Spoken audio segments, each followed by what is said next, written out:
So Kim, I wanted to ask you, because you work in our Social Security department, and I know you're very versed in the whole Social Security process from, the initial intake level all the way up to the hearing level and the appeals process.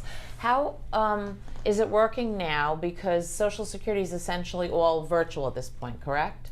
Yeah, so Social Security was actually doing phone hearings long before the pandemic, so it was a smooth transition for them, and we're doing the hearings by phone. They're going great, and most of the time we don't really feel like anyone is at a disadvantage because every impairment has to be backed up by medical records.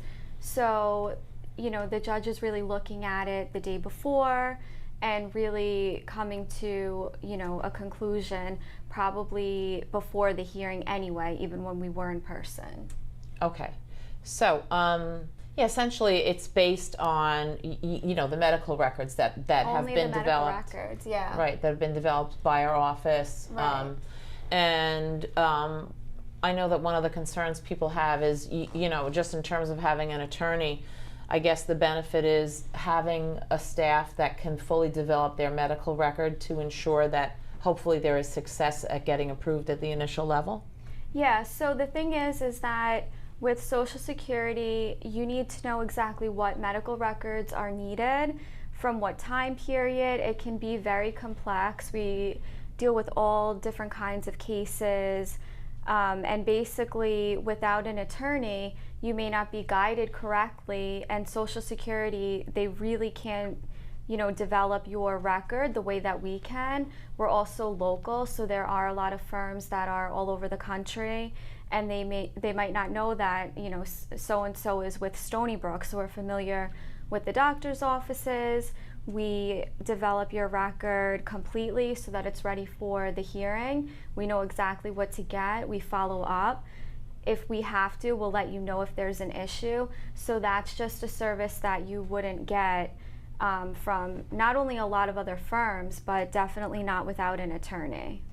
Right, so obviously one of the benefits of having an attorney help you with your case, well, there are a few benefits. First of all, to have a local attorney, like you said, because we know it's a federal benefit and you can call attorneys in all different states, but it's nice to have the contact. And I know we personally do have contact with our clients locally, in terms of dropping off records. If they have to fill out paperwork and they feel overwhelmed, they can come in and sit down and go over it. But the benefit, I guess, is that it really ensures a very smooth process in a very overwhelming process for people. Yeah, right? I mean, I think that we really provide a lot of support. I know my clients, I talk to them so much that I actually know their doctors better than they do.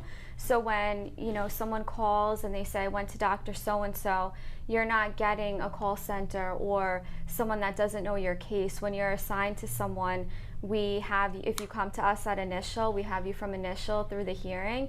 So it's really nice to have that support and someone assigned to your case that's going to stay with you the whole time. And that's just something that I feel like our firm does really well. We have a lot of contact with our clients. It's not, you're never going to call and we're not going to know who you are if you're assigned to us. That's great. And like you said, the process has been going well in terms of the hearings on the phone. It's been going smoothly, right?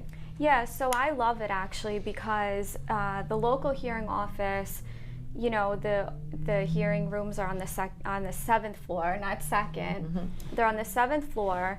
It's uncomfortable waiting around if the judge is behind. It also, a lot of times our clients have anxiety, so it just makes it worse having to go into the hearing office in a big courthouse. It's intimidating. So I really love that our clients get to have their hearings, from the comfort of their own home. We haven't had any issues. Not one. That's great. We haven't had, disconnections. And if we do, our attorneys have been before these judges plenty of time, so we can easily get connected again because we know them. So, it really has gone off very smoothly. That's great. And I know, like you said, one of the main things is that we all know that most of the judges have completely reviewed the medical record, and the hearing is kind of like a thing where they just want to ask some questions and confirm some things, correct? Of course. So even if somebody walks into their hearing and, they're in a wheelchair and they look, terrible, if they don't have medical records, they still can't get approved. The only thing that matters with Social Security is the medical records and any money that you made after you filed your claim. So those are really the only two things, and you don't actually have to be in person, to have those documents. Okay, great. So that's good to know, because especially like going forward in these times of COVID, also people who are disabled are concerned about, like you said, being mobile, being able to get out. So it's nice that they can do this in the comfort of their own home and have the file fully prepared by us before the hearing, which puts their mind at ease. Of course, yeah. Great.